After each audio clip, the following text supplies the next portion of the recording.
This is Richard Nikoley. I run a blog, freetheanimal.com. I have a Facebook presence, so freetheanimal.com. This discussion will be up on YouTube and a post on the blog, so you'll always be able to find it in some of our past things. I'm here with Andy Curzon. We've kind of have this kind of little grassroots thing going where we get very intelligent people to discuss interesting things. That's kind of our gig. We're not much on production value and all of that stuff. We just get into it and talk. And so I am joined today, of course, Andy. This is, I think, Andy. It's our third deal, and we have it's our second official one. I think the first was a pilot.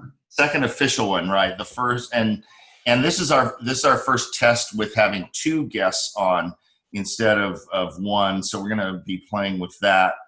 And so I'm here in central eastern California in the Sierras, up at altitude. And Andy is in London. And I'm joined by Mr. Brandon Hayes and Mr. Joel Davis. Brandon is in West Newbury, Massachusetts, which I guess is fairly close to Boston. And Joel is joining us from Sydney, Australia. So isn't that wonderful, the tech? I mean, it's just amazing that we can do this and put it out to you within a couple of hours after we get done. I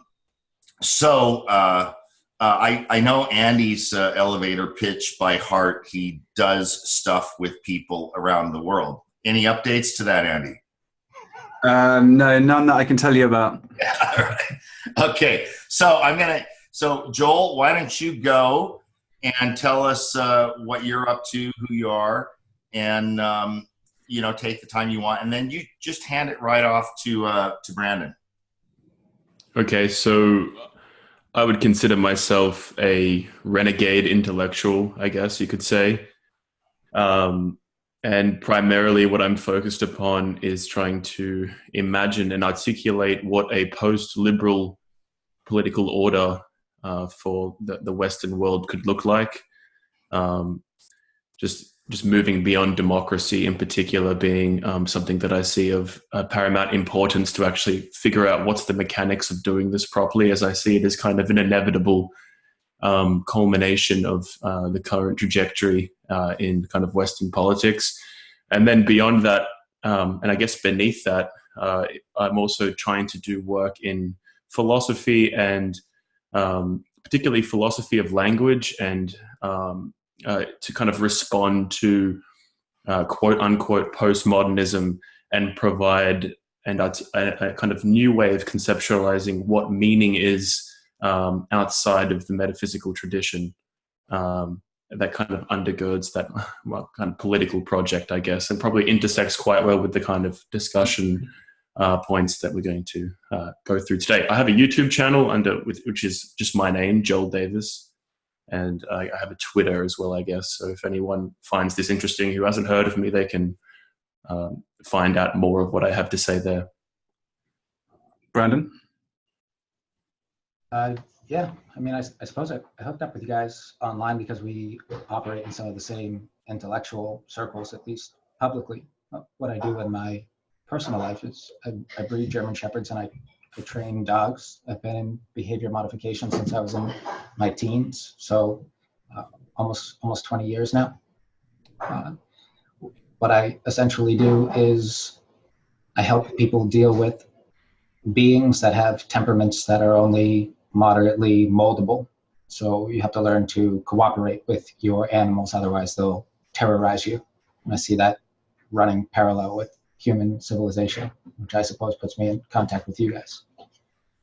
Brilliant, Brandon. I just thought we'd start with the topic of dog training because it's an interesting one. I used to have a dog as a kid and I was really interested in training her. She was called Tanya. She was a yellow Labrador, quite light yellow Labrador, like cream.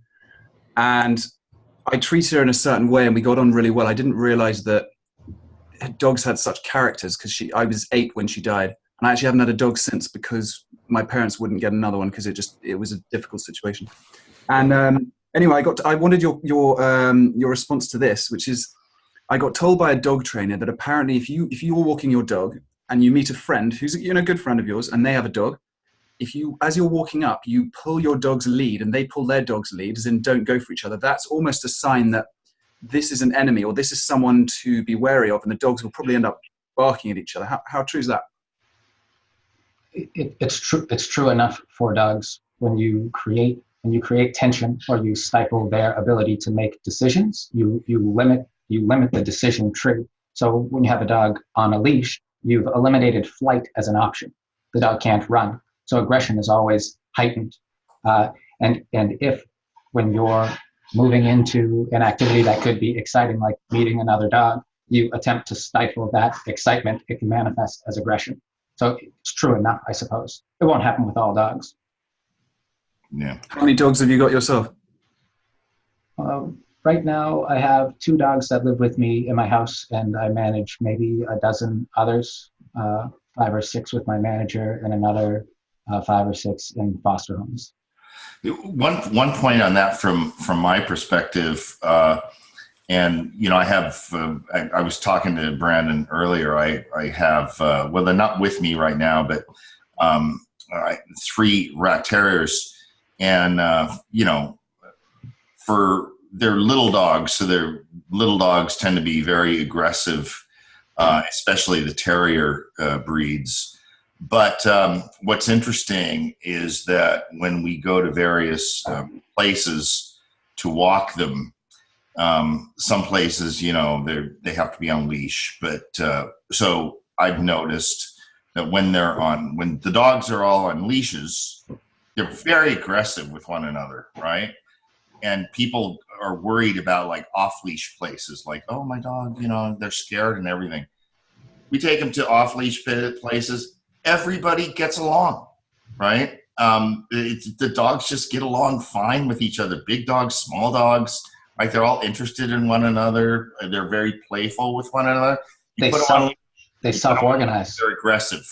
Yeah, Brandon, I've got a question about that. Sorry, which is that if we're talking about, there's a lot of literature about play and in human development, in child human development from Piaget and from all sorts of other people since then. Would you say the same is with dogs? Like it's really important for them to play in terms of their actual development, not only their adult life?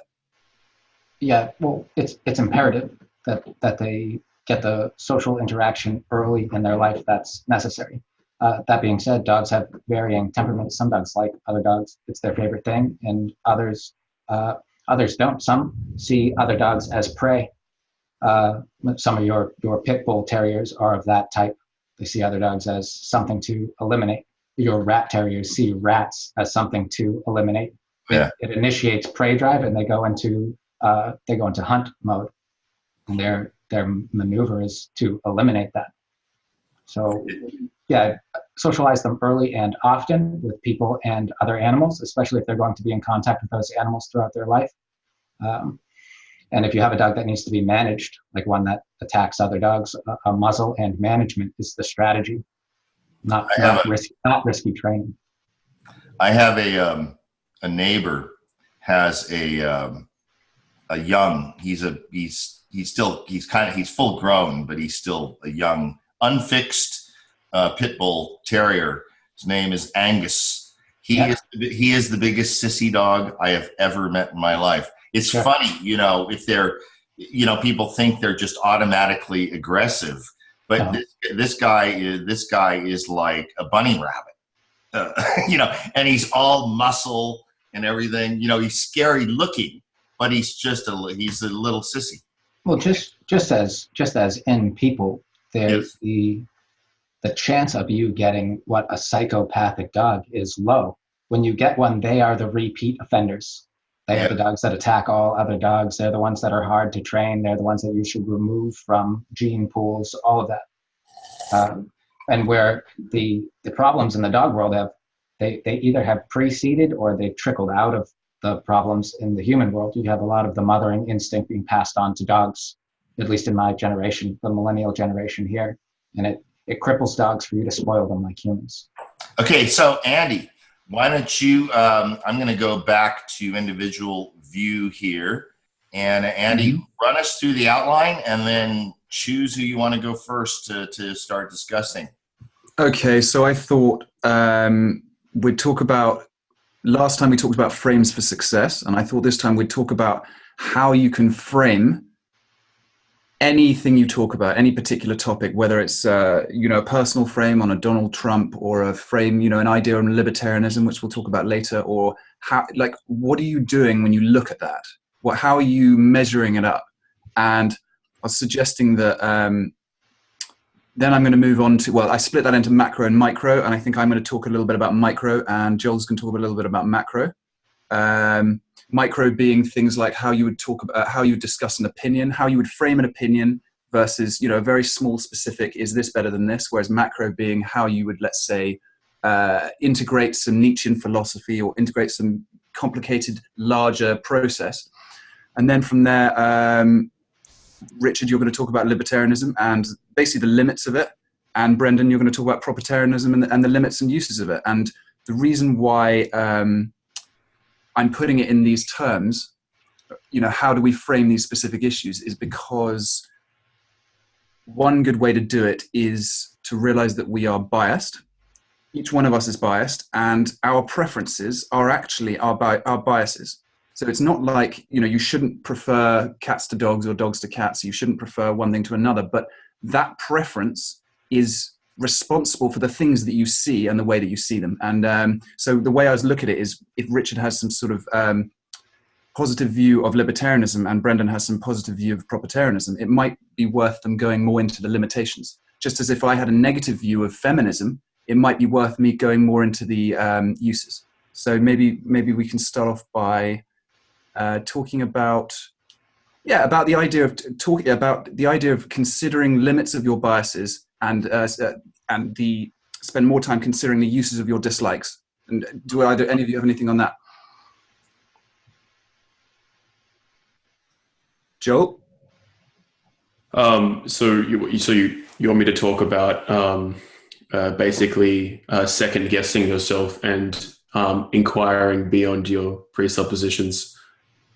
Okay, I think that I think the best way to view information and to view knowledge is to view it as a dynamic interplay between your performance of particular social roles and your experiences and your personality or your emotions, I guess, rather than viewing knowledge as some kind of like static entity that, like, oh, once I have come to know the truth, now I possess the truth and I have the truth for all time.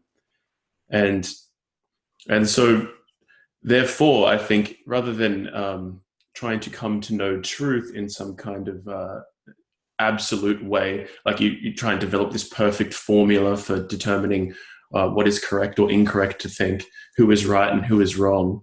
I would rather relativize knowledge to context, and I think that's far more, it's setting yourself up, to use this kind of notion of a frame for success. I think it's setting yourself up to be more adaptive and flexible in response to changing circumstances.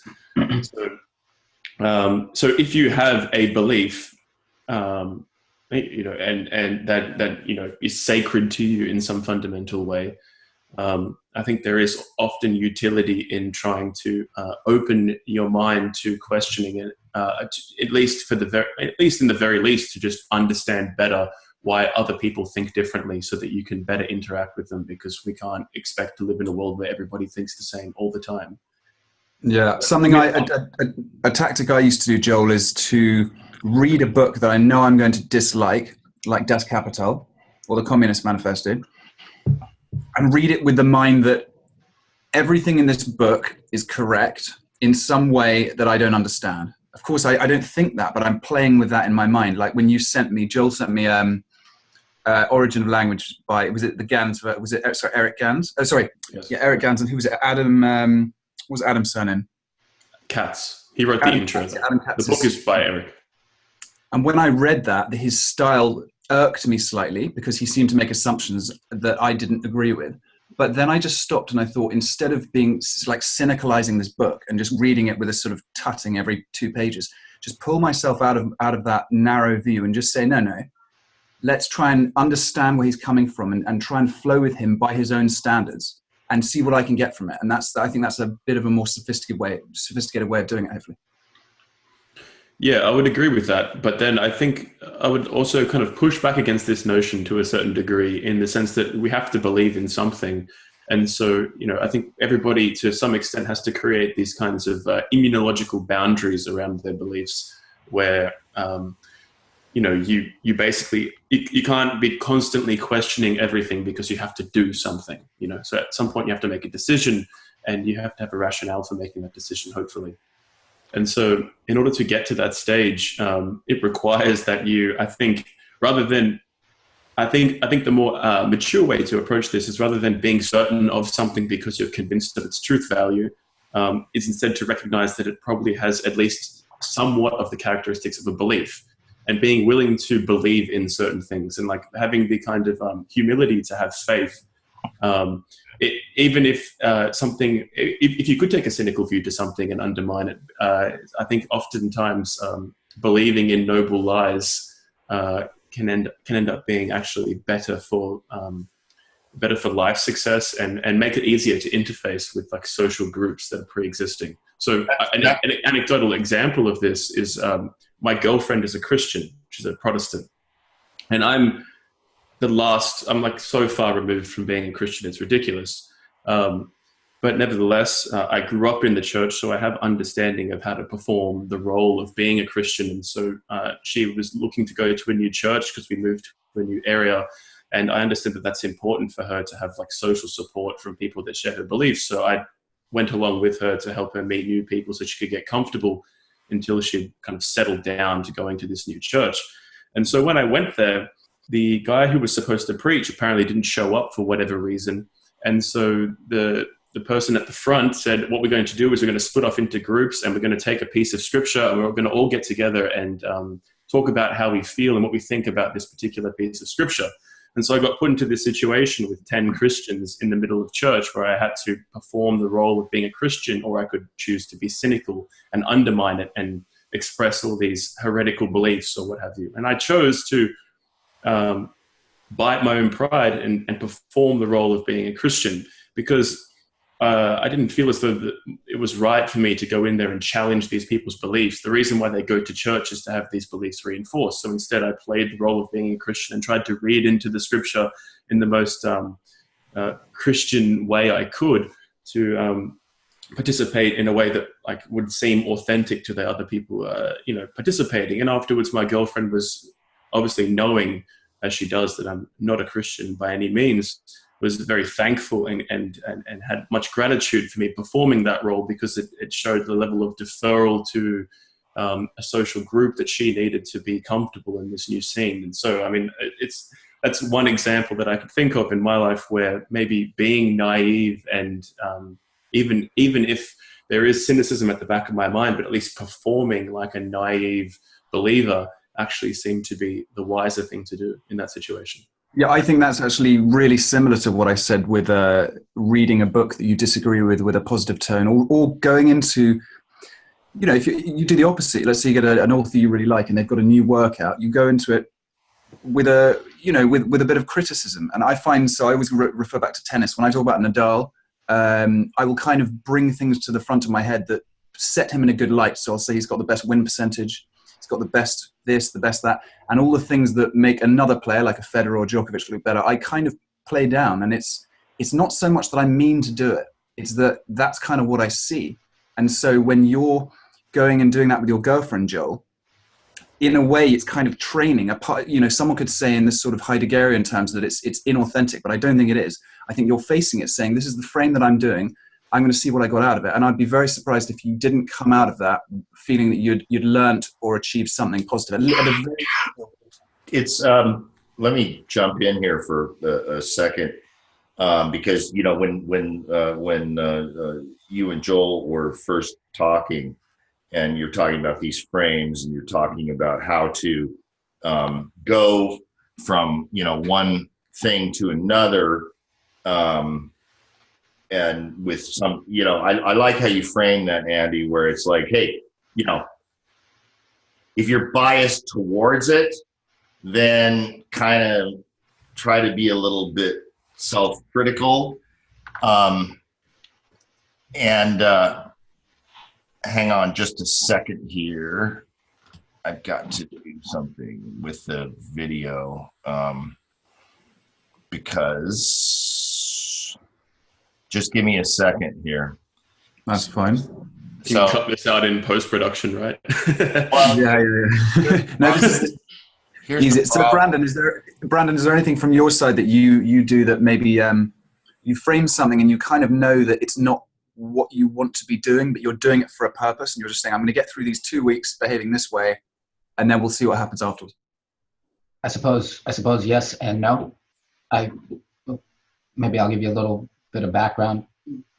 For instance, the way that I see, say, my early schooling, like elementary and high school, to me, those situations were forced. And unlike Joel's situation in the church, you didn't have to really choose to get along. It was something you were roped into for being a part of a community. And something that Joel said, the value of a truth claim. I try not to look at truth in that fashion. I look at the value of a claim as in whether or not it's predictive of outcomes and whether or not those predictions are accurate. And the more accurate they are, the more true the frame. That's the pragmatic framework. That's pragmatic truth, yeah, rather than scientific truth, yeah. Well, I'm a pragmatist. I'm a pragmatist by temperament, and the way that I frame things is, if we can get a good outcome out of this, then we're moving in the right direction. And what's attracted me to these groups of people is that they operate in dialogue in an honest fashion. I can sit and listen to people and hold that you probably know something or many things that I don't. And beyond knowing things that I don't, you see this place in a different fashion. We hallucinate part of our consciousness into being. If you frame the person who cut you off in traffic as trying to kill you, you'll be angry with them. But if you frame them as rushing someone to the hospital that they love, you'll back off their car and give them some room. The Buddhist conception of Maya is a real thing. And I use a staunch example when I talk to people who are close to me. It's like, if you have two people who are engaging in intercourse and one of them chooses that they don't want to, you move from intercourse to rape. And the only thing that's changed is a single person's perspective. You've literally changed the whole world. So your perception, framing things, is realer than people give what credence to. And I suppose my work in dogs has cemented that a little bit. I frame my relationships with dogs in a cooperative fashion. If you do this for me, or if you do these things for me, I will reward you with the things that you love.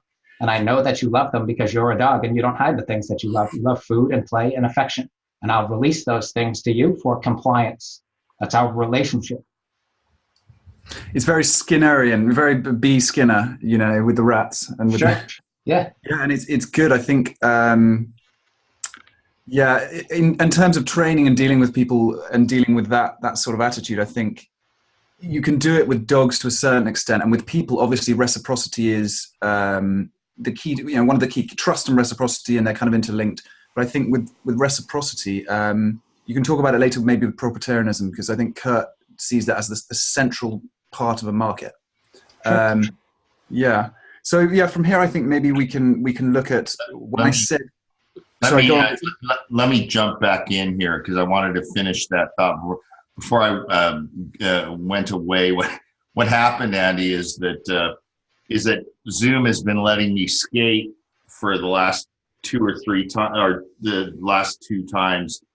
Because when you're just one-on-one, you have unlimited time. But when you have more than one, another person, so there's 4 of us on here. It's been letting me skate for unlimited time, but it's like 40-minute limit when you have more than one. So I had to jump in and pay up. Thanks so much. That's so nice of you to pay for this. Okay, so what I was saying, because I was very interested in in what Joel was talking about with religion. In my background is that I grew well. My dad was a German Lutheran. My mother was a Mormon, and all this. That was a weird thing. But then when I was about 9 or 10 years old, they became like fundamentalist born again Christians here in the U.S. And so I grew up with that. My first year in college was at a Bible school in Chattanooga, Tennessee. So your whole life revolves around religion. So then I dump it. What I did was drift away. I went to college and I just, but I still had it in my head. And then my own intellectual awakening at about the age of 30 or so, and I became quite a I wouldn't say militant, but an atheist, but I'm not an atheist activist in the sense that all these people, they go out and it's like, oh, you can't have a nativity scene in the town square, and all these crazy things. You can't have a plaque of the 10 Commandments in the courthouse. All this crazy stuff. I always hated. But I was very insulted to religious folk, for a long time. I mean, and some of you, if you've seen how I act on like social media, I'm pretty abrasive, right, to say the least. I'd start dumpster fires and then check up on them in the morning to see if they're still burning. But anyway, some time ago, I just lightened up about it, and because I've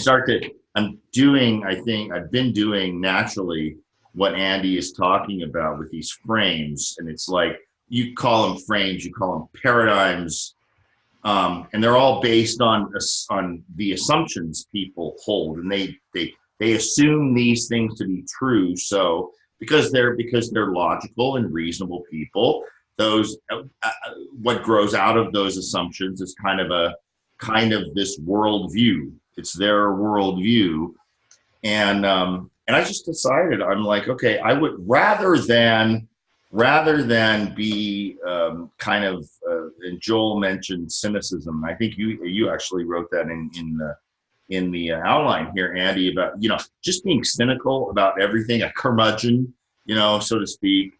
I've been called many times over the years an iconoclast. So you're kind of like, you're against everything all the time. And I just decided I would rather be someone who looks at these things and tries to understand from the point of view, which goes back to what you were saying, Andy, about, if you read a book that you like, then, read it in more of a critical way to see, well, okay, this is, it's not just confirming everything that you know and love about it, but you're reading it with more of a critical eye. Or that you read a book, or it can be, meeting a person or entering into a group like Joel did with the Christians at church, and seeing, okay, so this isn't me, but what is it that they get out of this, and why, and understand them. And rather than say, oh, they're just a bunch of idiots, right? Now, of course, the hardest part for me is the political sphere. I think I could actually go to church, 2 times or 3 times a week, and deal with Christians, even Catholics, even the Catholic version, easier than I could commune with leftists in the political sphere. So that's one of the things that I just don't get it. But anyway, that's what I wanted to say, and I really appreciate. It's very interesting listening to Joel talk about that experience. I've actually toyed with the idea myself of finding something like something that's not too like hardcore, but more like a community church thing where you're just actually going to have communion with other, people who with whom you share a lot of values. I don't believe in the religious myths, any of them, in a literal sense, but I understand how they give hope and comfort and to people, and I'm okay with it now. I don't know. That's kind of my transformation. Yeah, Joel, maybe we can move on to talking about transcending ideological frames and what your sort of method is, and maybe some ideas from your side.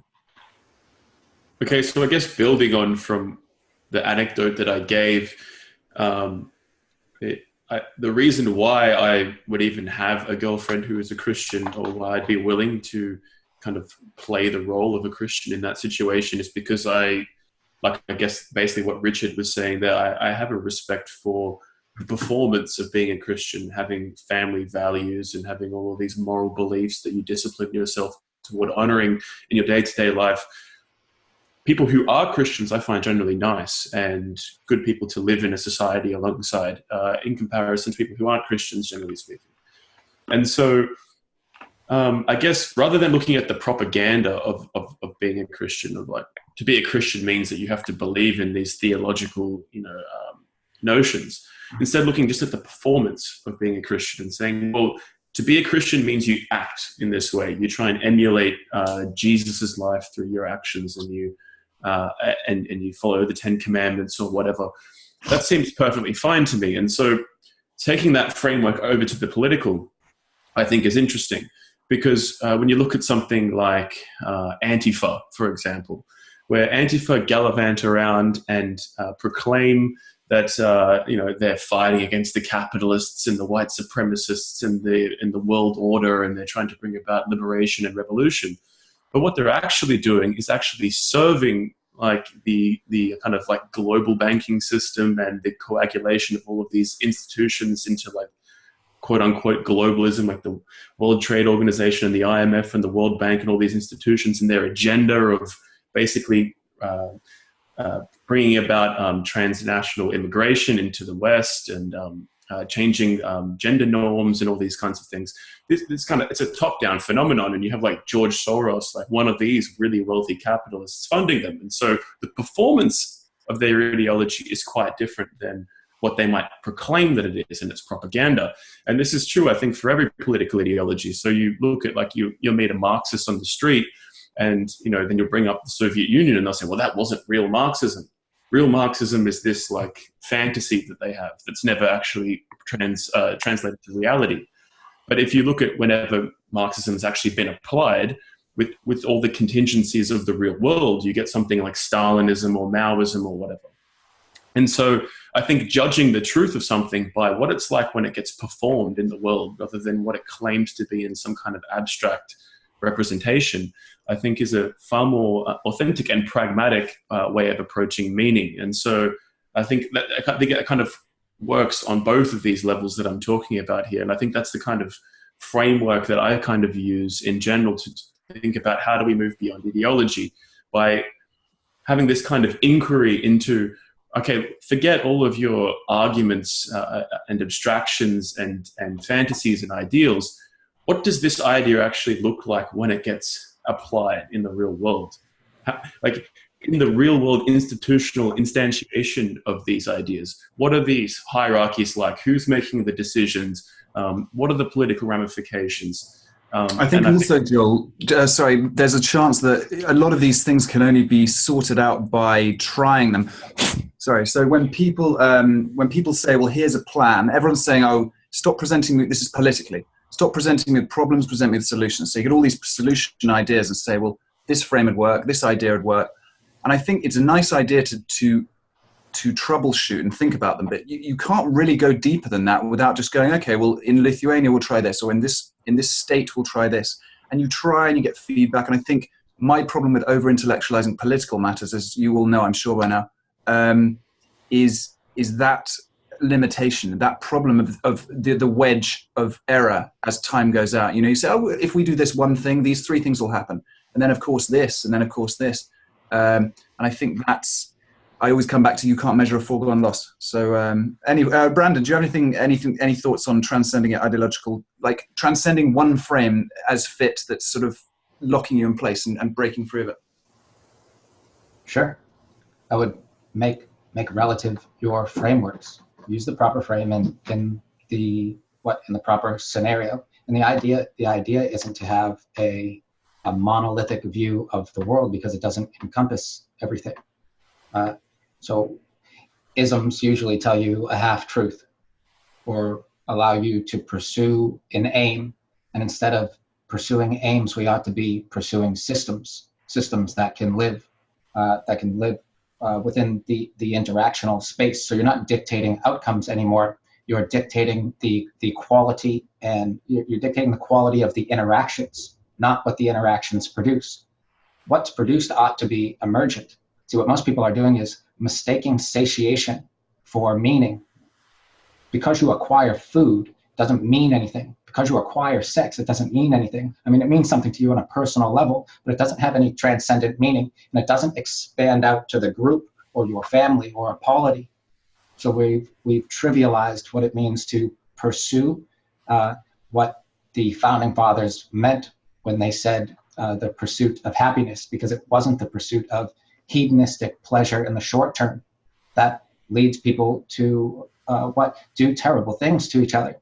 And I like that Joel brought up Antifa, because I was talking about Antifa with a friend of mine the other day, and they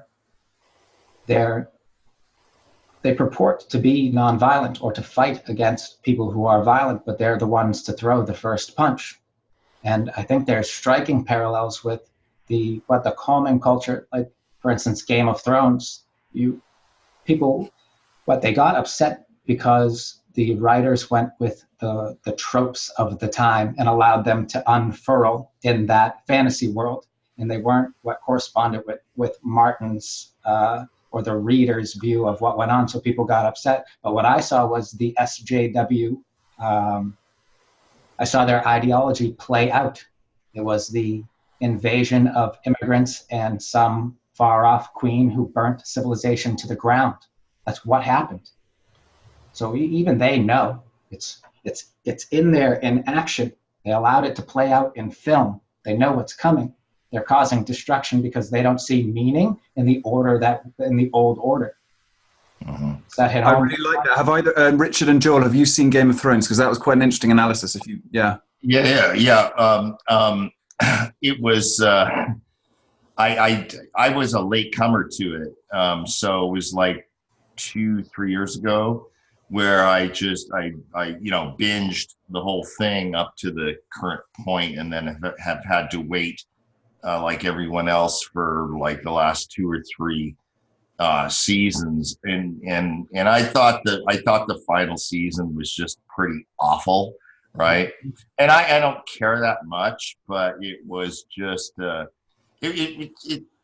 it's kind of just they waited forever to do the last season. I'm getting a little too practical. I'm not really following along with Brandon's analysis here. I'm just giving my opinion about the show.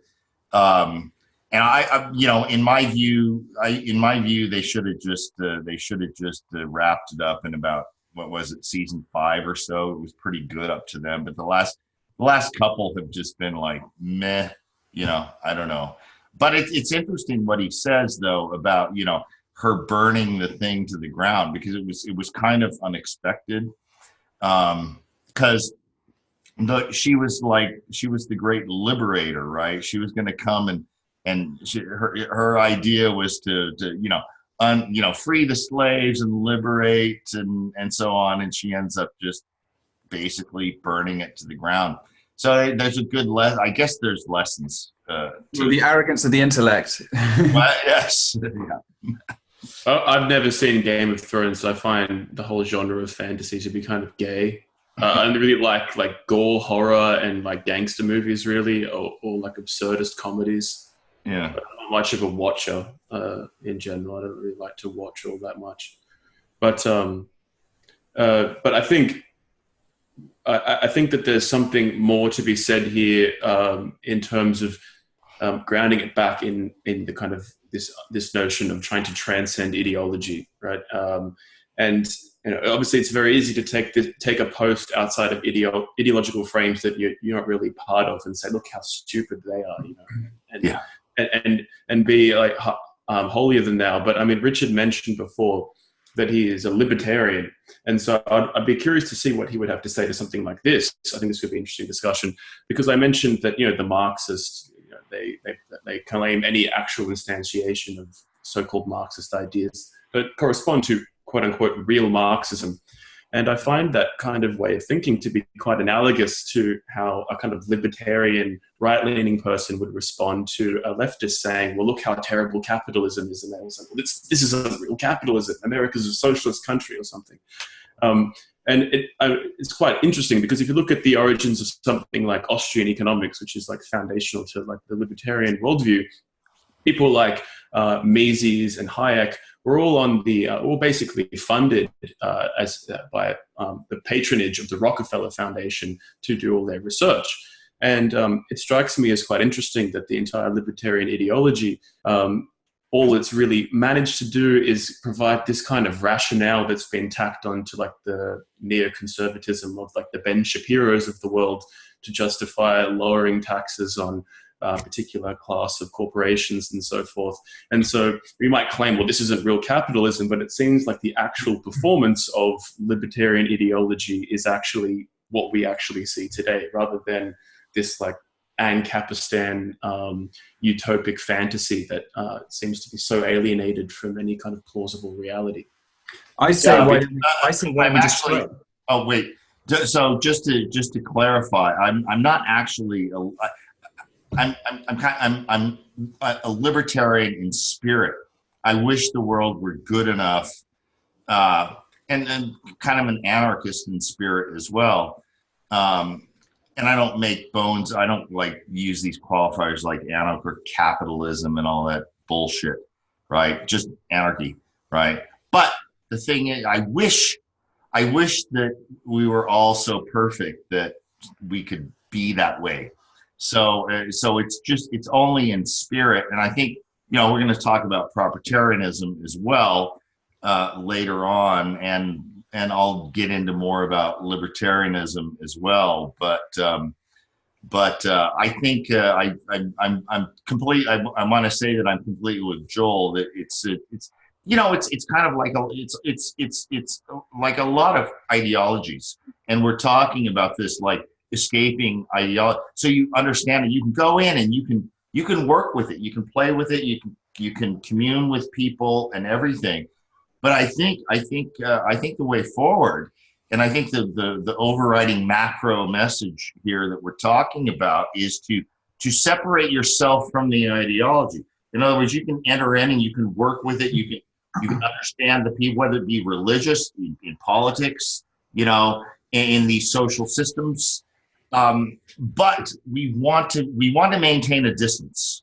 We want to understand, as Yasuhiko says, we're gonna be having him on this program too to talk about how you form, these systems out of these sets of assumptions. We want to see the assumptions as assumptions, right? So we understand, so we enter in, we can work with people, we can understand them, we can have communion, we can share values and everything, but we want to maintain ideological distance all the time. Yeah, Richard, tell me something. Tell me about the difference between two people that right? One of them is, let's say, a devout Christian, or even a flat earther, whatever. He's, very, very born again, or whatever, a witness, what's it called? Jehovah's Witness. And when you go and see them, they're very devout and quiet, and they invite you over, you have some food, they talk about life, you have a great time, you have a drink, and then you say goodnight.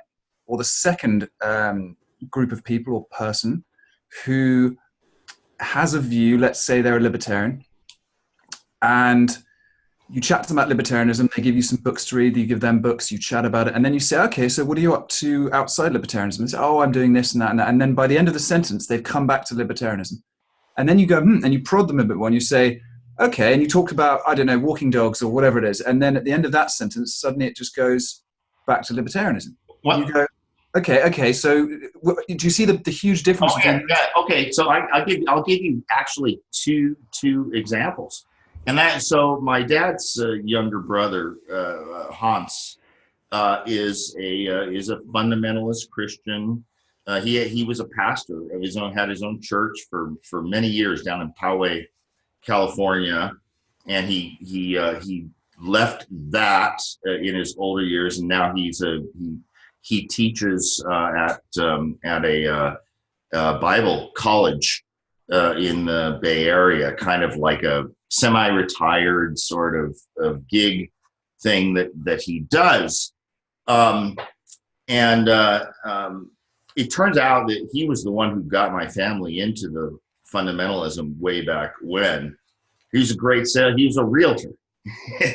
And all of a sudden he found Jesus, and that this is like mid-70s. We're talking about 1975. And it was like a transformation like that. He went off to school, became a pastor, and he's never, ever wavered from that. But you know what? Whenever I get together with him, he's the sweetest man. We don't talk about the church or religion. You know, he loves cars. He plays a harmonica. You know, he does stuff. We talk about that. And he's just the greatest guy to be around. Really is. You know, we always have a great time together. But, so that's one example. But then, instead of libertarian, let's talk about an Ayn Rand fan, an objectivist, right? Sorry, a Randroid, are you going to say? A Randroid, right. Yeah. And exactly what you're talking about, right? No matter what you discuss, it's going to come right back to Ayn Rand. And Ayn Rand this, and Ayn Rand that, right? They're the actual hyper zealots, and they can't exist outside of that worldview. So there you go. There's a juxtaposition for you. I think there are a lot of hyper zealots in almost everywhere, and I think the thing is, people think of their views, their ideologies as like their. I was talking about it in the last episode about our anger. It's our anger. It's our opinions. It's the same with ideologies. Like I'm quite protective of certain authors that I like, you know, and then I think, hold on a minute. You've got, you know, I was very protective of Kurt's work early on, and even when I disagreed, I'd be very quiet about it. And then I thought, no, I'm not doing him any favors by keeping quiet about it. Anyway, at this point, I was just going to ask Brandon, what's your intellectual journey? Not maybe, you know, from 2 years old, but maybe from, I don't know, teenage years, just sort of in terms of all these things, philosophy and frames, and where do you stand on all this that we talk about? I suppose I'm a trained behaviorist from teenage years on. I spent more time with dogs than I did people, at least until my late 20s. And it's really been the last, say, 6 or 7 years that I've delved into more book studies. I'm in my early 30s now. The 2016 elections shook me worse than they should have. And I suppose I mean that in an enlightening way. If people are dumb enough to fall for this, then what are they capable of? And to me, it looked like they were capable of burning the whole thing down. And I made a joke to one of my friends that while I had my head down saving dogs from persecution, you guys are letting humans slip through the cracks. And it's not a good look, as the leftists would say. So my journey has been through sourcing education through technology, which to me looks like synthesizing the brightest people that I can possibly find, because they're synthesizing all the information. And it's become useless to follow the typical means of media, because they're telling you a story, and their story is lying. They're warping reality so that you choose in the direction they want you to. We've been talking, or you guys have mentioned economics and Ayn Rand and all those people who purport to know things in those realms, but the problem is they mistake preference for good. And your preference isn't good, it's your bias, as we've discussed earlier. And what's good is outcomes. If your preference leads to good outcomes, or what you need is a preference to cooperate with people to make win-wins. Otherwise, we're compromising and getting half. And I understand people's gripes with democracy because it's a halving of everything we have. I sit at the table and compromise with you. It's like, I'll give up some if you give up some. That's a shitty negotiation. It doesn't work for anyone. It hurts us both. So in order to solve these things, we actually have to allow for the emergence of the good. And I don't see it as positing a good. I see it as clearly delineating the bad. Well, that's interesting. Joel, do you have anything to say about that?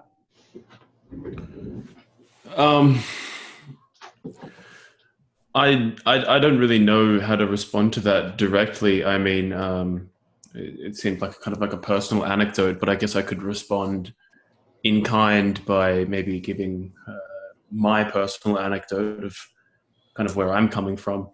I actually think I've probably adopted every political ideology in quite a few different religious and mystical persuasions, and been influenced by all the major philosophical schools at one period of my life. So I remember when I was like 15 years old, I was an anarchist punk rocker and actually joined Antifa because I wanted a kind of moral excuse for throwing Molotov cocktails at policemen and punching on with people in the street. And I was kicked out of Antifa by a legion of blue-haired feminists because I was trying to regiment and organize them into a hierarchy. I started giving people roles, trying to work out how are we going to build weapons and fight with some kind of coordination. And I was accused of toxic masculinity and blacklisted, which was probably one of the most ironic things that's ever happened in my entire life. But yeah, I remember I was into anarchism because I have a very anti-authoritarian personality, and that led me down the track of coming into contact with anarcho-capitalists, actually. And we were engaged in frequent arguments in kind of anarchist sections of the internet over who was the more authentic anarchists.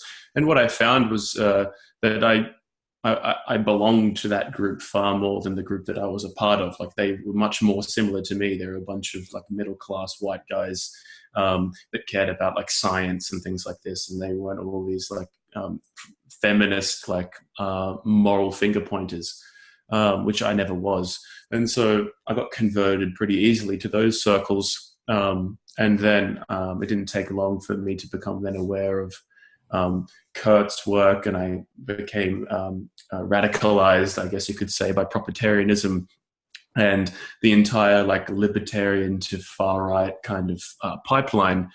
But then at the end of that journey, what I found was I now inhabited an ideology that made a lot of sense to me, but was massively alienating in my social group, and inhabited a society in which literally no one thought anything close to what I thought, and literally thought that my belief system was probably the most evil way of thinking possible.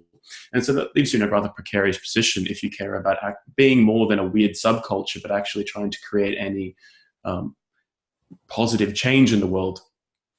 And so that forced me to take an extra step back from where I found myself and think, okay, so these are the kind of the basic things that I care about. I care about my children and grandchildren and so forth growing up in a society that's still basically functional. How am I going to get to that point? And so that led me toward, I guess, this kind of like a far more cold and cynical pragmatism, in which I'm happy to. I see it as necessary to interface with the way people actually think and not argue autistically over whether people accept truth in the exact way I think they should, or they should need to read these 10 philosophy books and really understand what Heidegger is saying here to truly understand like life or something. But that instead, you have to be realistic and realize that the way that people think doesn't actually matter whether it's true or not. It matters, how does this transform their behavior? Are they going to become the kinds of people that I want to live in a society with if they believe these things? Bingo. Bingo. I really like that. And I think we're dancing and dancing around the same fire. Yeah. In fear of repeating myself, I really like what Joel is saying here, because and especially the alienation, and at some point, I don't know, at some point in your life, and I wish I'd have come to this realization earlier, and that is I look back even through the religious parts and everything, and I basically went from that to, I wasn't really a randroid, but I was, libertarian, anarcho-capitalist thing. And it is very alienating, because what you're kind of doing is it was exactly the same mentality as being a born, you're this, everybody else is that.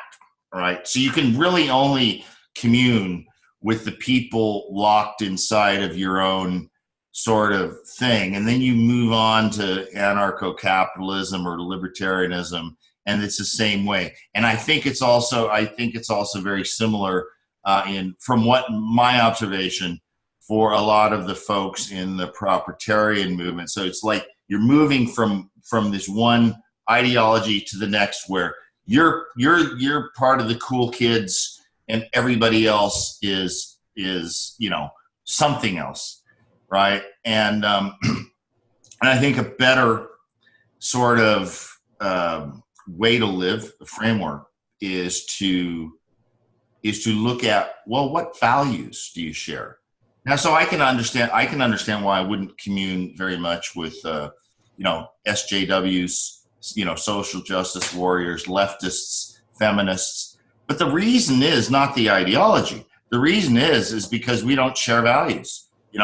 I happen to like the idea of heterosexual men and women. I like families. I like the ideas of having kids. I dislike the idea. I understand that for example, abortion can be necessary sometimes.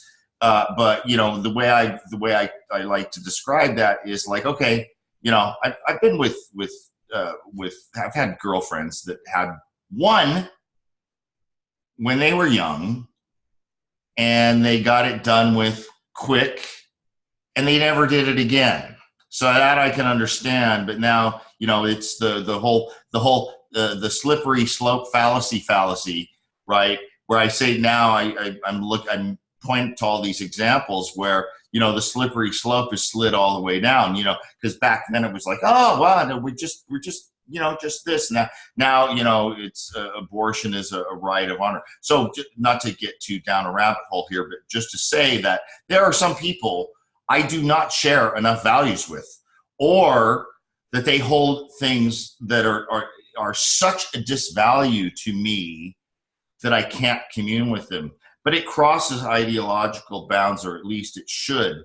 But so I think for me, having that experience has kind of transformed me personally, because I realize that, okay, so when I'm this libertarian and anarchist type, atheist, quote unquote, I'm locked in it, and then there's everybody else. But now I find that man, I share a lot of values with a lot of people. A lot of them are quite religious, and they hold all sorts of different ideas. But they have these core sets of human values, pro-civilization, I call it, right? They're really for human civilization and advancement, and I like those people, and I very much separate out the ideology. I find myself in a much better place and state of mind with that. That's what I have to say. You mind if I try to tie that all together? Yes. Yeah. Okay. What I hear people saying, or rather, I try to look at the world phenomenologically. So the world to me is made up of what objects and what matters. I choose to frame what matters as human beings. They matter. That's the choice I make. But because of that, it sets boundaries. So what I hear Richard saying is, I can't get along with people who don't have the same values as me. I see values as preference. I see preference as bias. I see bias as temperament. I see temperament as people. Richard said he can't get along with people who have different preferences than him. Our preference has to be to cooperate with each other. It has to. If it's not cooperation, then we're at odds with each other. It's I have to steal from you, or I have to take what you have. There aren't any other options in the biological sphere other than separate. We have a big globe, which is why I see the Propertarian system as encompassing everything. It includes manifest reality as property. Then it measures gains and losses of that property via interaction. If those interactions are fair, it's a reciprocal interaction. If they aren't, it's irreciprocal. Sorry, fair by what standard, Brandon? By whose standard? Fair in the measurement of reciprocity itself, meaning it's fully informed, free of negative externality, voluntary, etc. Yeah, but how do you define what a negative externality is? And oh, good. Yeah, you define negative externality by loss in other people's property due to your interaction with someone else. So if I had an interaction with you and it hurt Richard, that's a negative externality. Yeah, but what if we don't like Richard? What if we don't care that it hurts Richard? Because I think perhaps I've been misunderstood by Brandon a little bit. What I'm talking about is personal. What I was talking about when I went through my whole deal was personal friendships, right? So, for instance, if I go down to the mini market, the store, or the whatever, that is a different deal. That is that you're exchanging you're going to buy something for your money, everything. So I can actually conduct business with anyone. Right, and I've actually used this for this example for a long time. People like, for instance, Islam. Okay, so say you don't like the Islamic religion or whatever, right? Well, when you go down to a store, say you go down to the liquor store. Well, it's going to be owned by some Pakistanis or something like that. They got their radio on with all that weird music and everything. You don't care. You just go in there and you buy your stuff. So what I'm getting to is this is all contextual, Brandon. So, it depends on the context. And the context I was speaking to earlier is very personal relationships. So that's I'm not pushing back against I buy that. I believe that morality is situationally relative. Yes. You can cooperate with someone within any given marketplace, but the rules of the marketplace have to be delineated. So we separate things out into markets so that marketplace doesn't impact other spaces. We keep church and separate, separate, things like that. Yeah, perfect. Yeah. Okay, good. We're on. But I guess I can see it. I can see make sure we're on the same page. Joel had an objection or something to say. I'd like to hear him. Yeah. So, I understand that this is your belief system, and that you're obviously influenced by Kurt Doolittle's work and propertarianism, and so you can hear that in the things that you're saying. And I don't think that that's necessarily a bad way of looking at the world. I think it has a lot of advantages compared to many other ways of looking at the world. However, I think you should recognize that particular way of examining the world has a particular kind of person who would like thinking in that way, whether it would benefit from thinking in that way, and so forth. And I think what often occurs is we take a particular conception of the world that makes sense to us, that we like, and then say, well, this must be the absolute truth of what morality is. But if you look at human history, morality has taken on so many different flavors and distortions and expressions that are fundamentally at odds with one another. And I think I think, and I think that I guess the point that I'm trying to make here is if you relativize this worldview and say, okay, people like myself, this way of thinking benefits us, you should recognize that you're going to have, in order to impose that upon the society that you live in, you're going to have to impose that way of thinking over everybody else, or you're going to have to basically make it flexible and negotiate with the other perspectives around you and basically give up a few things in order to coexist.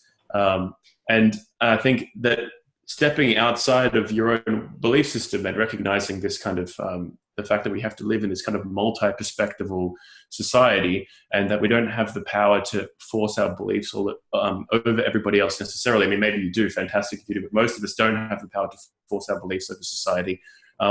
Then that requires you to take on a far more like pragmatic framework. And I guess that's what I've tried to point toward with this notion of trying to transcend ideology and say, okay, well, this particular ideology might make the most sense to me and reflects my personality.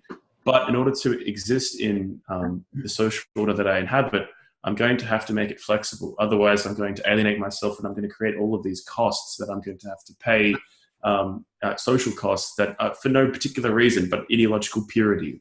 And I don't see that as really having any fundamental value to setting yourself up for success. Joel, is there a question in there, or? Well, I guess the question that I would ask you is based upon what I've said there. Would you accept when you were answering, this is what morality is, and you started making this kind of list of like all these kinds of conditions? Would you accept that? No. That's what I was saying. That's what reciprocity is. But go on. Okay, that's what reciprocity is, right? But you defined, I guess, basically you inferred reciprocity as being this fundamental unit by which social interaction should be organized. So basically, you've used reciprocity as the basis for constructing a morality. I believe that the system of propertarianism is correct, and you have to understand it is not because I like it. Now, hey, go ahead. Yeah, Brandon. So since we're kind of moving into this propertarian thing, and we're at about an hour and 10 minutes into this, so I think what we should do is I'm gonna, the last couple of things that Andy had for us was for me to speak on libertarian thought as a frame and limitations and uses of it. We've touched on some of that, and you're starting to touch on propertarianism. So I'm gonna go into right now, and do. It's not going to be long, and then I want to talk about the propertarian thing, because I think so in terms of libertarianism. And so many people in the propertarian movement came from libertarian sort of thinking. And I like to think of propertarianism as libertarianism with teeth. And so, and that's really the chief problem that I came to have with libertarianism. And you see it now. It's up, way back when I was living in France in the early 90s. And, I don't know if you know of Reason magazine, right? Free Minds and Free Markets, Reason magazine. I was a print subscriber going back to 1990, 91. Got it delivered to me in France. And now I see some of the stuff they put out and I just shake my head. All this, back in the day, excuse me, it was fashionable to think of like open borders. Why are there borders? Just immigration. And some people would tell me, well, okay, but how can you have open borders if you have a welfare state, which the United States is, speaking of, and Europe too. Every place is a welfare state now, for crying out loud, right? And so it's like this big so that's one limitation there. And the other thing that irked me about, and I call libertarians now, they're just looters and they're free riders, right? This was the one big insight that I got when Megan introduced me to Propertarianism way back when. And for those interested, freetheanimal.com, I do have a section there where I've written some posts about it, right? As I was developing my own understanding. But what really got me was it solved this ludicrous looting problem that and it made me realize, I mean, libertarians are basically a bunch of looters. They want everybody else to pay for everything. They don't want to take any responsibilities for themselves, and they want to be a bunch of free riders. It's Marxism. It's Marxism of private property. Yeah. And so that's pretty much, like I said, in spirit, I like the idea. I like the idea that but it's kind of a Pollyanna. Can I hop on here a sec, Richard? Yes. I look at it slightly like, I think around 2014, 15, I started to look at it like we have all sorts of different kinds of people, and you can split every individual into many, many categories, male, female, old, all these things, infinitely. But if we pick one category and we say that is let's say a tendency towards, let's say we're doing the dichotomy of authority and autonomy. Again, you can put different words there, but basically the idea of self-direction versus if there's a problem, let's change the law. If there's a problem, let's change the law. If there's a problem, let's change the law. And one of them is authority-based and the other is sort of autonomy-based. And I think in a world of the four of us who have some libertarian stroke propertarian leanings, as much as we'd like or dislike to admit it, there's some temperamental self-determination, autonomous thing there, and also some slightly anti-communistic, discussions between us all for obvious reasons. So if you're looking at the world as all of those sorts of people along the scale, if you were to take the 5% or the 20% most libertarian, or the 5 to 20% or whatever the figure is of most propertarian or most autonomy-loving individuals, you may, I don't know, this is a conjecture, but you may be able to create a society where anarcho-capitalism or this, or whatever formation comes, and you try it out and see what happens. But the problem is, in the world we live in, this is a limit. There are so many people who are so far away from not even believing, but actually being capable of the agency enough to not be supported by a state or whatever it is, that it's easy for us to sit on our high horses or low horses or whatever, to look from where we are and go, if I impose this libertarian system or this propertarian system or this, then these things will happen and they will get better. And I relate this to one other thing, which is what I call the IQ argument, which is, Kurt says it sometimes, a lot of people say, which is, if the world were just 10 points higher on the IQ scale, so another way of thinking about it is if the average got moved down by 10, the 100 got moved down by 10, so everyone had 10 points higher, we were all smarter, the world would be better. Think of all the things we could do, think of all that, and that's such a typical argument. It's like it's such a typical overstretch, because what you're doing is you're taking one factor and saying, look at all the things we could do that. You're not taking it, trying it out in an experimental area, saying, get these 10 people who are smarter, put them in this island and get them to live by these rules for 5 years. Do you see the difference between those two, the theoretical and the active? And I think I want us to keep away from overextending our theoretical suggestions. Yeah. And you and I think on Facebook sometime back, we had a little bit of a tiny dust up about IQ, right? Actually, Yasuhiko weighed in on that as well, and he made a great point that it's really the very few hyper IQs that really move civilization. The Galileos and these absolutely brilliant, the Einsteins, these absolutely brilliant people that come along and they change everything. Right? Something they do, they change everything. And that's really, and everybody kind of follows along. And there's all this levels of agency. But what I'm getting from what you're saying is that it really does come down to agency. And I think I guess it could be said, or I haven't really chewed on it, but I'm thinking that what comes along with the higher IQs, like the 105 and above, right?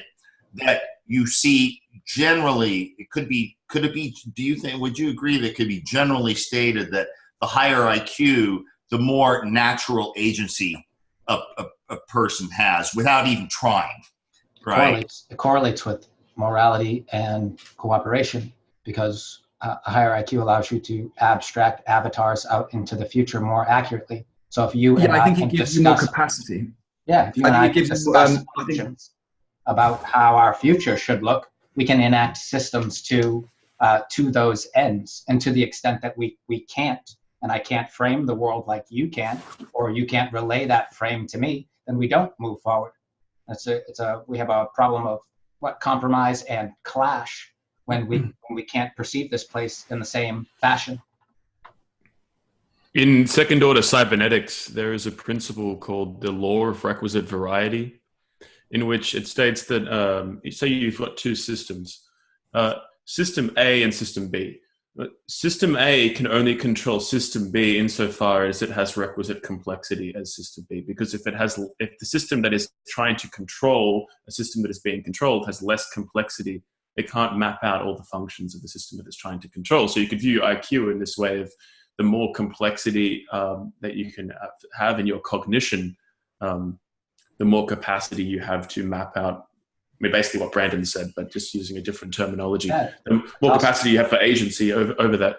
But I think Brandon and I were getting towards somewhere interesting, and we kind of, I think this kind of actually relates to what we're talking about now, where I was trying to set up a framework and see how Brandon would respond. Please. Which was this notion that the way that I see political ideologies or beliefs about the world, no matter how scientifically constructed they are, insofar as you don't have the capacity to actually implement them. So if we're thinking about something like a political ideology, it requires so much coordination of so many different moving parts and different people to actually apply a political ideology in the world. So as individuals, we're generally insignificant toward these higher order processes, unless we're like some really significant member of history, which none of us are, at least at this stage. And so ideologies seem to be ways of convincing people to behave in certain ways in a majority of cases, rather than just operating systems for how to construct governments and institutions. They actually seem to be ways of selling compliance to people, getting people to organize and support different groups. And so I guess the point that I was trying to make was, whatever belief system you have, and I'm sure it's a fantastic belief system, ultimately it has to be recognized that belief systems that actually get applied in the world are applied because they've got systems of revenue streams, institutions, and powerful actors that kind of support their implementation. And generally, if we look through history, they're never implemented in the spirit very much so of the ideas, but instead the political ideologies function more as propaganda for institutional actors to pursue their own self-interest and kind of create a veneer where some kind of sacred notion of what is good and moral and holy or whatever, or righteous, is projected as a justification for particular activity, at least in my reading of history. And so I guess that's kind of my contention, is when we want to posit a political ideology, you might be able to posit the best and most authentic and scientifically constructed political ideology we can come up with. How are you going to deal with this fundamental problem that ideologies that actually get applied, that actually have any success? If we look at like the modern American political paradigm, where you kind of got neoconservatism and neoliberalism as kind of the two dominant ideologies, and now there's kind of emerging thing from the left and maybe right-wing populism or something, represented by the Trump campaign, as these kinds of dominant ideological memes that have all this institutional support and media coordination and so forth. How are you going to be able to get truth, as you see it, to actually be applied by the kind of the machine of society? How are you going to convince powerful actors to actually support this and apply this? And wouldn't that require some kind of negotiation with them and saying, well, we're going to give you this, this, this, and this in order to get something in return? And in which case, are you going to get this kind of utopia or this ideological projection that you want? Or are you really going to be still engaging in this kind of negotiation between perspectives that I alluded to earlier?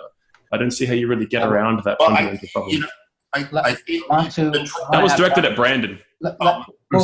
Let me just add, both Richard and Andy look like they wanted to say something, and let me say something and grab a drink and come right back. What I want to get away from is making the assumption that Propertarianism is an ideology, because it doesn't tell a half-truth. It's a system or a methodology, not an ideology, and it differentiates itself in that fashion. And I'm looking not to. It's kind of a legal system.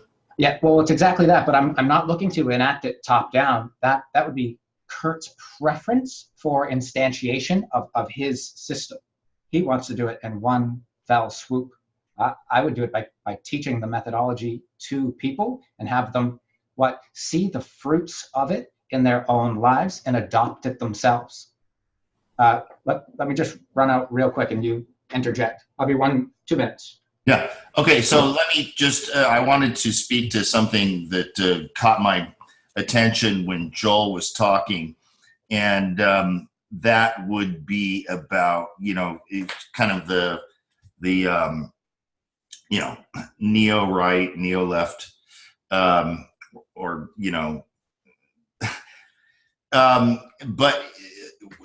the Trump phenomenon, at this point, I think it's a phenomenon. I watched his 4th of July, Independence Day speech yesterday afternoon, and separating myself from whether I like it or dislike it, I see what he's doing. I tend to see what he's doing. And there's a lot of ways to describe it, but what I see, kind of, if you strip everything away, you strip all the political ideology away and so on, he's the Energizer Bunny. I mean, he's the Energizer Bunny, and he is. There's a segment, or now I think a growing segment of Americans who have just not felt that good in a long time, not really understanding why. And then, of course, there is the left and the SJW and the whole insanity surrounding that, and all the gender, the million genders, and the transgender stuff, and abortion, and all of these things that the inch mile slippery slope all the way down sort of aspect to all of these social things that really is an affront to what you could loosely describe as good old American values, right? Good old American family values. And Trump, he's energizing these people. He's getting them excited again about just plain old, American apple pie, stuff. So he just the Energizer Bunny. It's very interesting to watch, I think. So, Richard, what I was doing just there, by the way, was I was fighting my own bias. So I don't think there's a more boring, a less interesting topic out there than Trump. And whenever I hear the word Trump, if it's not Judd Trump, who's a snooker player, I do something else. I completely agree. So it was so funny. So I was watching you going, no, focus, because it was hilarious. But I think that's an interesting idea. What I wanted, if we were moving on to slight Propertarianism talk, I just wanted to ask Brandon something, which was,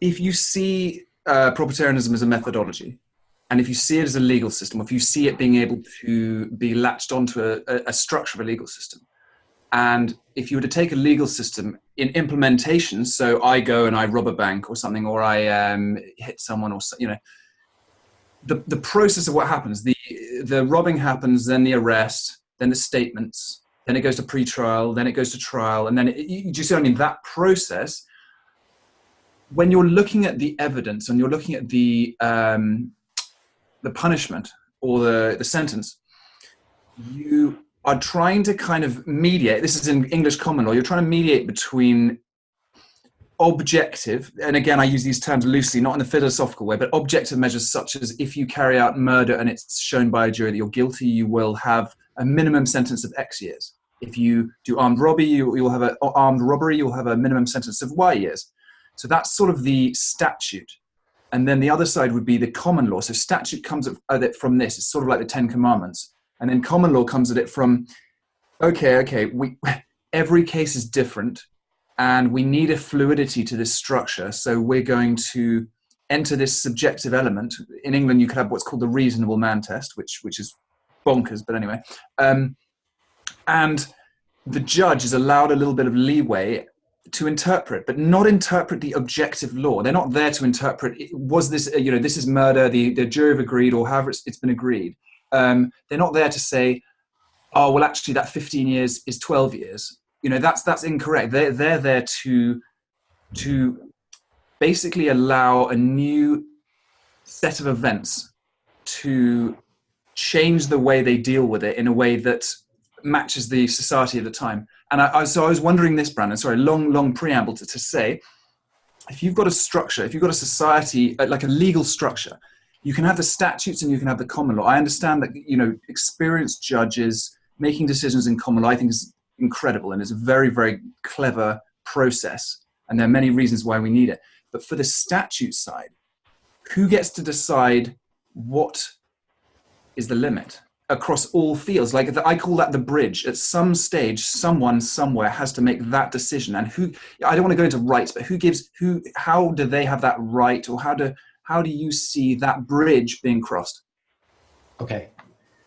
We're back into implementing a system that is emergent into a system that already exists. And this is where all the clash is. Look, how do we implement this? So if you don't mind, I'm going to start at the bottom and try to do things quickly. I think that we can agree that a landscape of sovereignty that maximizes agency, that leads to people being as autonomous as possible, is the goal for any system.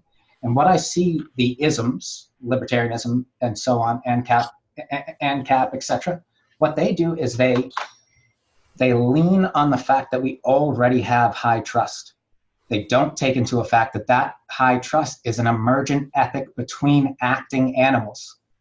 The ethic comes through the interaction. It comes through in dogs. It comes through in rats. It's because we've interacted so much with each other in a preferential direction that we have anything that looks like directionality of our aims.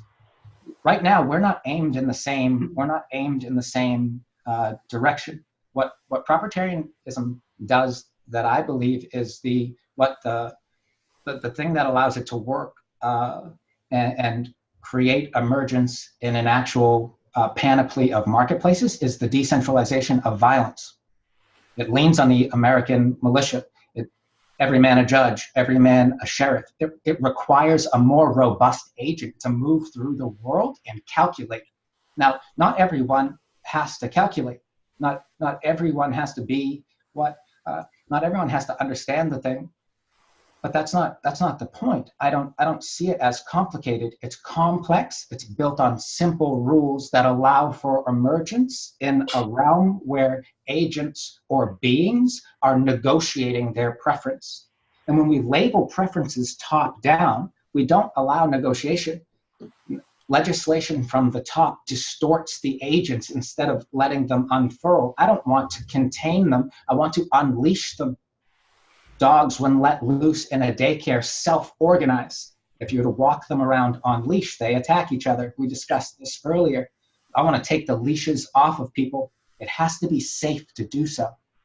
And it's not right now.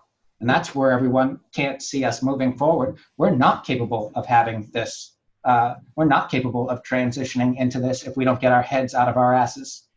I think a lot of this, sorry, Brandon, I think a lot of this comes down to what we were talking about last time, Richard, with Noah, of having a thick skin. And basically, if I've got a problem with, I've always said this to everyone and I say it openly, if I've got a problem with you, I'll tell you. And if you've got a problem with me, just don't ever let it cross your mind, if I say it this way, he'll be offended. Because Anyway, we don't need to go down that, but I'm just saying I think a lot of the problems with it being hard to teach people things and hard to communicate and learn and edify and learn from are just that sort of offense, that sort of, I don't like the way you said that. And it's like, well, I mean, yeah, sorry, carry on. Well, I wanted to just a quick interjection here because I wanted to ask Brandon the question. So you say, well, okay, and you know, and I get it's kind of it's the same kind of thing with any sort of system. It's like I like to use the phrase, you can't get there from here, if you know what I mean. So it's like so. I mean, you see the end thing that you're trying to accomplish, and you know, we have people, high agency, autonomy. You know, we're all off leash, right? And self-organizing and everything. But you're like, well, it's not safe now. So how do you get there from here? You're asking me how I would attempt to implement. Yeah, so it's I guess we're talking about the problem of implementation. I would do it by tooling incentives, like I do with any animal. If you cooperate in this fashion, we'll gift you these rewards. And because we're the richest nation that ever was, our rewards can be serious. It's like, look, if you agree to these like baser rules, I mean, Joel was talking about how he likes the Christian ethic essentially earlier. You know, he'd like to be around Christians. His girlfriend is one. He went into the church. He doesn't have a problem with what they do or how they move forward. If you adopt the tenets of Christianity, which I see as just integration of the feminine, the mothering instinct, tolerance, as opposed to forbearance, because it doesn't take any agency to tolerate. There's a difference between what I do with dogs and what most people do with dogs. Most people tolerate their behavior. I forbear for it. I allow it. And then I can disallow it if I'd like, which means I put a consequence in the chain of action to make that action cease. We have to have the ability to do that. And what we've done is we've tooled people to be increasingly narcissistic, increasingly self-serving and atomized and individualistic, which makes them increasingly meaningless and nihilistic. It's a cancerous ethic to move towards atomization and then tell people if your preferences aren't being fulfilled, the world owes you something. Mm-hmm. Because it doesn't. I think this I don't know if I answered your question. Yeah.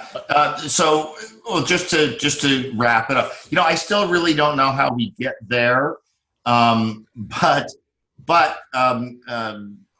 I simply wanted to say that I think you laid out where we want to go. But I wanted to say one other thing, and it was interesting when I first came upon Propertarianism. You know, from a libertarian perspective, you know, everybody pays their own way. There's no welfare. You know, you deal with others as traders and whatnot.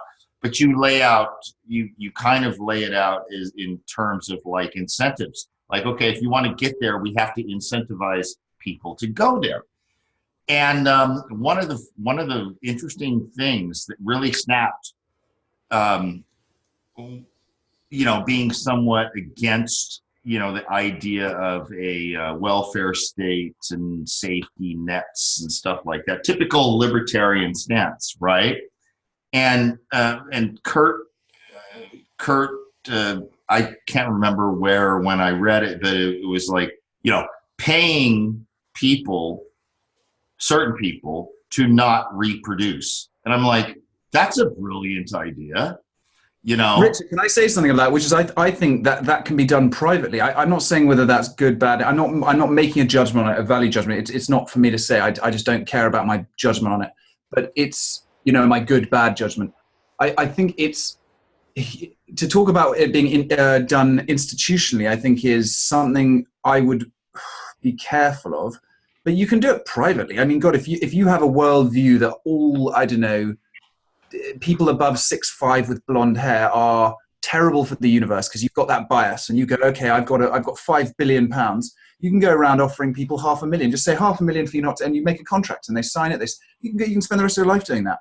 But I think there's such a big difference between that reciprocity between two individuals and then having a state, a monopoly on force within a given area, kind of edict that. Mm-hmm. Joel, you wanted to say something.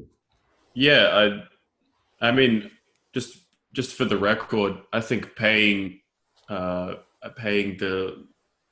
undesirables not to reproduce is a fantastic idea. But just moving on beyond that, like Brandon was kind of alluding to something quite interesting that I kind of see as almost a contradiction in some of the stuff that Kurt says, where he was talking about the necessity to produce agency through discipline, and how the way he trains dogs through disciplining them through basically controlling reward and punishment and so forth.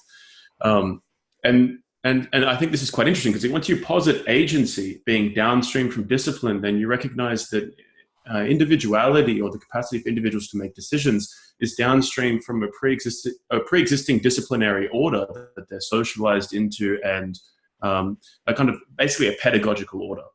And so when you recognize that there's this kind of superstructure outside of the individuals making decisions, this kind of cascading scale of decisions that go back through kind of social interactions back down this kind of hierarchy, then I think you're getting at a far more accurate representation of human agency, where human agency, I think, actually descends from people that have the highest capacity to discipline and direct people's attention and coordinate their behavior to a maximal ability. And so this game builds back in quite well, I think, to what I was talking before about ideologies, and how if you trace the kind of genealogy of each ideology, they go back to a small group of billionaires and very intelligent intellectuals that kind of coordinate together to produce a way of thinking that they then produce a disciplinary order out of, that then basically disciplines a whole group of people into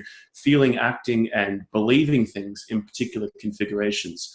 And this is how society functions, that you have a small group of high agency individuals that produce the ways in which we think. Like all of the words that make up, and phrases and concepts that make up your consciousness, I guarantee that you've developed virtually zero of them, maybe a couple if you're quite an intelligent person. You've been disciplined into thinking in certain ways because of your cultural experiences and the certain individuals that you've associated with. And so I think it makes a hell of a lot more sense, rather than trying to break everything down into interactions between individuals in this kind of liberal kind of ontological framework, where we've got all these like rational Kantian subjects that can like rationally calculate their self-interest and make contracts with one another, is to kind of zone out and look at this kind of descending scale of agency and view society more as negotiation between the people at the top of these hierarchies, because they're the ones that are fundamentally making the majority of the decisions and codifying the actual psychological and linguistic space within which human beings in our society can actually think and act. Most people are just downstream of that and just going through the motions of a particular way of thinking and acting. And so I think that would be a different point of emphasis from where I see kind of the kind of libertarian and post-libertarian thought heading towards. All right, so we're going to start wrapping this up, so everybody think about what they want to say as a final thing within the next 5 or 10 minutes. But I wanted to address what you were saying, Joel, because it kind of popped into my head as you're talking. I'm like, at a certain level, and this is I'm just putting this out there as an idea, but it occurs to me that at a certain level, you know, the higher and higher agency really morphs into kind of the idea that we call leadership. So, you know, it's to me, someone who's a great leader, who leads and you know, brings other people along, directs other people, is how could you say it's not a person of pretty high agency? So the higher and higher agency that you get, the more you are able to influence and lead other people. Is that fair? Well, that was my point. Yeah, I think I was going to ask you, Joel, at the end of what you said. Joel. Yeah, you got across to me. Yeah. So, Joel, I think I was going to ask you as you were finishing what you were saying, just the simple question of, I really like your phrase, agency is downstream from discipline. I wrote it down.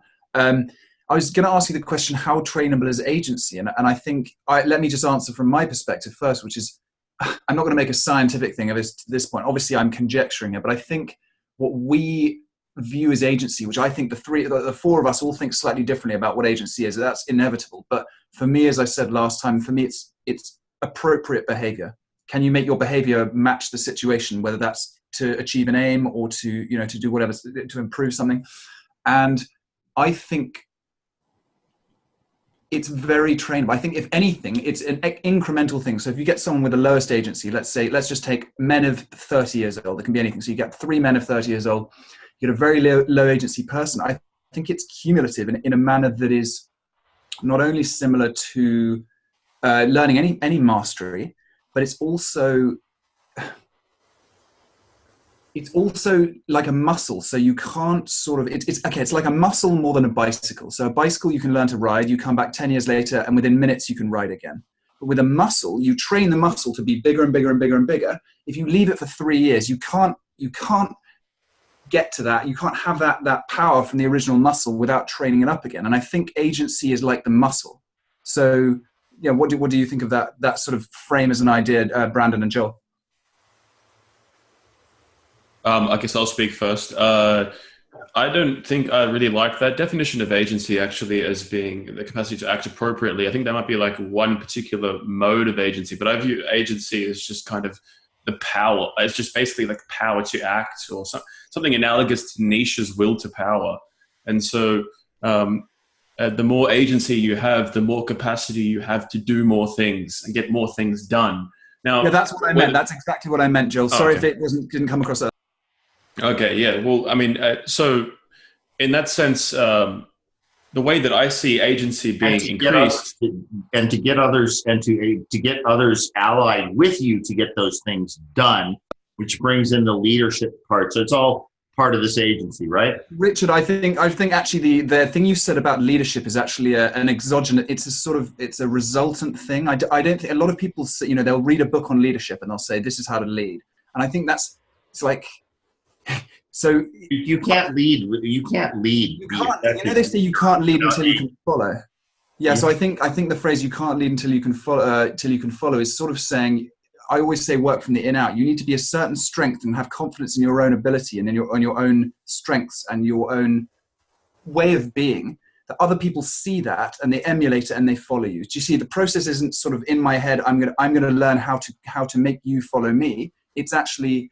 You watch how I behave, I watch how you behave, and we will, in a very Piagetian manner, we will behave in a manner and then notice afterwards, just like what Brandon was saying earlier with dogs. It's a similar sort of thing. They behave in a certain way and they understand it to a certain level, but the behavior comes first. Yeah, leadership emerges, to me, leadership emerges out of higher and higher agency, right? Agency comes from, I can't imagine, someone with no agency, like reading a book on leadership, right? Because people, I mean, leadership means that people are following or you're influencing them, right? People don't follow, nor are they influenced by people of low agency. So agency is really the fundamental thing. And, there's all these elements to it, but I think Joel was still talking. Sorry. Yeah, well, I mean, that's like built, I would say it's built into this notion of agency. Like I would define agency as something like the capacity to direct attention. So like if I can tell you something and you listen to me, that means you respect what I have to say and you're thinking about the things that I'm saying and you're paying attention to the things that I'm telling you to pay attention to. And so I'm the one crafting the narrative. I'm the one naming the things that are appearing in your field of consciousness. And so I'm essentially coordinating the way that you're experiencing reality for the amount of time that you're listening to me. And so that's basically what leadership is. It's basically telling a bunch of people, pay attention to this, do this, think this, so forth. And so if you have the agency, and people have a spidey sense of that. This is someone I want to listen to. This is someone I want to be influenced by. Richard, that's part of agency. I think it's really important to realize that that ability to defer to someone more experienced is part of agency. You need to actually see that that person is better than you in the area that they are or seem to be, and then say to them, can you do this for me? Can I delegate this to you because you're better than me? And if you get that right, correct, you're going to expand your agency. Or so we hope. Okay, hey, Brandon, why don't you bring us home here for the next few minutes? Say what you want to say. No problem, I suppose. Well, firstly, you were talking about discipline creating more robustness, so having like a bigger landscape of agency. And I like to separate out autonomy and agency. So agency is having the ability to do something, and say additional property gives you more agency, but you can use your agency. The panoply of ways in which you can use your agency is how autonomous you are. So creativity requires restraints.